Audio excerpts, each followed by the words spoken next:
আজকাল মানুষ ভাইরাল হতে যা খুশি করে, বিশেষ করে রাতারাতি ভাইরাল হতে চায় একাংশ গৃহবধূরা। আজ আমরা এমন 10 জন মানুষের গল্প বলবো যারা একসময় সোশ্যাল মিডিয়ায় ঝড় তুলেছিলেন, কিন্তু আজ তাদের অনেকেই কঠিন জীবনযাপন করছেন। তাহলে চলুন দেখে নেওয়া যাক এই 10 জন মানুষকে, যারা রাতারাতি বিখ্যাত হয়েও আজ প্রায় ফকিরের মতোই জীবনযাপন কাটাচ্ছেন। 1 নম্বরে আছেন প্রিয়া প্রকাশ ওয়ারিয়ার। আমরা সবাই চোখ মারার ভঙ্গিতে ভাইরাল হওয়া এই মেয়েটির ভিডিও নিশ্চয়ই দেখেছি। আসলে এই মেয়েটি কেরালার বাসিন্দা, তার নাম প্রিয়া প্রকাশ ওয়ারিয়ার। প্রিয়া তার একটি গানে অদ্ভুত কায়দায় বন্দুকের চোখ মেরে এবং হাত দিয়ে বন্দুকের ভঙ্গি করে রাতারাতি ইন্টারনেটে বেশ বিখ্যাত হয়ে ওঠেন। এই ভিডিওটি মালায়ালাম ছবি অরুদায়ার লাভের ছিল, কিন্তু এই ভিডিওটির পর প্রিয়া প্রকাশ ওয়ারিয়ার কোথায় গেলেন তা কেউই জানে না। নম্বর 2, সঞ্জীব শ্রীবাস্তব। বন্ধুরা, আপনারা নিশ্চয়ই সঞ্জীব শ্রীবাস্তবের ভিডিও দেখেছেন। আসলে একটি বিয়ের অনুষ্ঠানে নিজের বিশাল ওজনের সত্ত্বেও দারুণ কোমর দুলিয়ে নাচা সঞ্জীব শ্রীবাস্তব রাতারাতি ভাইরাল হয়ে গিয়েছিল।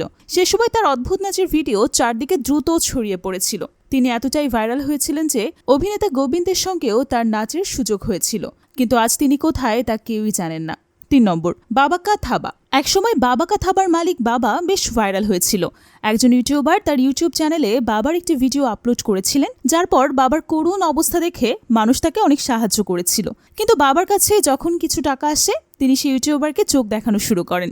এ কারণে আজ তিনি আবারও পুরনো জীবনেই ফিরে গেছেন, কিন্তু তিনি এখন কোথায় এবং কেমন আছেন তা জানার আগ্রহ আর কারোরই নেই। নম্বর 4, ডিনচাক পূজা। এখন আপনারা সবাই ডিনচাক পূজাকে তো নিশ্চয়ই চেনেন, তাই না? ইনি সেই পূজা যিনি তার ভাঙা ভাঙা গলায় মেয়েদেরা স্কুটার এবং দিলকা শুটার গান গেয়ে ইন্টারনেটে ঝড় তুলেছিলেন। সে সময় তিনি ব্যাপক জনপ্রিয়তা পেয়েছিলেন। এই জনপ্রিয়তার কারণে তিনি বিগ বসে যাওয়ার সুযোগটাও পেয়েছিলেন, কিন্তু এখন তিনি কোথায় গান গাইছেন তা কেউই জানে না। 5 নম্বর, রকি সুপারস্টার। 2018 সালের কথা, যখন একটি ছেলের ভিডিও বাজারে আলোড়ন সৃষ্টি করেছিল। ছেলেটার মজার ভঙ্গি মানুষের এতটাই পছন্দ হয়েছিল যে মানুষ তার প্রতিটি ভিডিও ব্যাপকভাবে ভাইরাল করেছিল। আসলে ছেলেটি টিকটকে ভিডিও তৈরি করত, কিন্তু যখন টিকটক বন্ধ হয়ে যায় তখন ছেলেটিও কোথায় যেন হারিয়ে যায়। আজ সে কোথায় তা কেউ জানে না। নম্বর 6, ডেলিভারি বয় সোনু।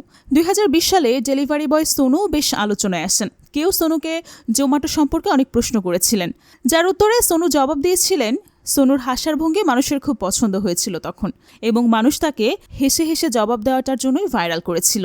কিন্তু সোনু যত দ্রুত ভাইরাল হয়েছিল তত দ্রুতই হারিয়ে যান। দানানির মুবিন।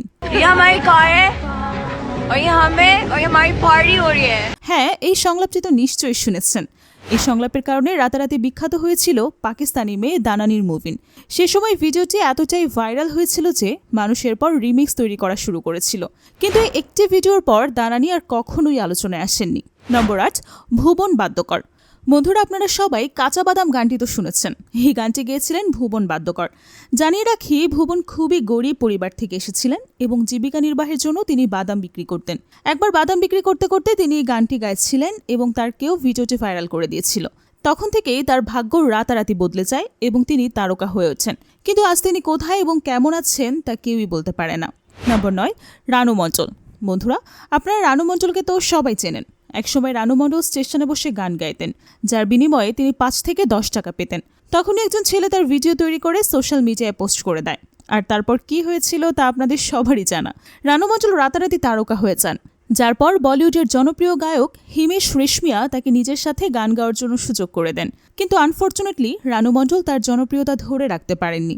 এখন তিনি কোথায় এবং কেমন আছেন তা কেউই জানে না। বন্ধুরা, এদের মধ্যে কাকে আপনার সবচাইতে বেশি ভালো লাগে অবশ্যই কমেন্ট করে জানাতে ভুলবেন না। আজ এ পর্যন্তই। সঙ্গে থাকার জন্য অসংখ্য ধন্যবাদ।